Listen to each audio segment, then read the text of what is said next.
इसके बाद हम OLP को चेक करेंगे। OLP का पूरा नाम है ओवरलोड प्रोटेक्टर। ये एक सेफ्टी गार्ड है, जैसे कि इसके नाम में लिखा है प्रोटेक्ट।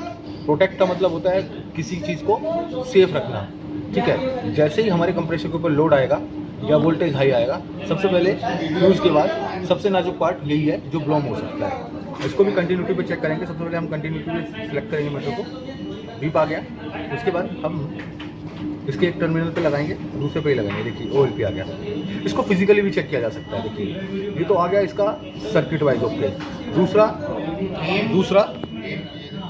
दूसरा इसके जो टॉप पे ये जो ब्लैक का 4 होल दिख रहे हैं ना, 4 स्पॉट बने हुए हैं, ये कई बार क्या होते हैं, फूल जाते हैं। वो बार बार OLP ट्रिप होके रीसेट होने के कारण होता है। उस केस में भी हमें OLP बदलना पड़ता है। वो इसलिए क्योंकि अगर बाय चांस फ्यूचर में हमारे ना बदलने के कारण वो 1 या 2 बार अगर ट्रिप मोड पे आ गया तो वो सेरेमिक प्लास्टिक जो है वो जल जाएगा और ड्रेन ट्रे के नीचे होता है। इन केस अगर ड्रेन ट्रे लीक होगा तो पानी डायरेक्ट उसके पॉइंट पे जाके गिरेगा और वो कंप्रेसर के टर्मिनल को ब्लास्ट कर सकता है।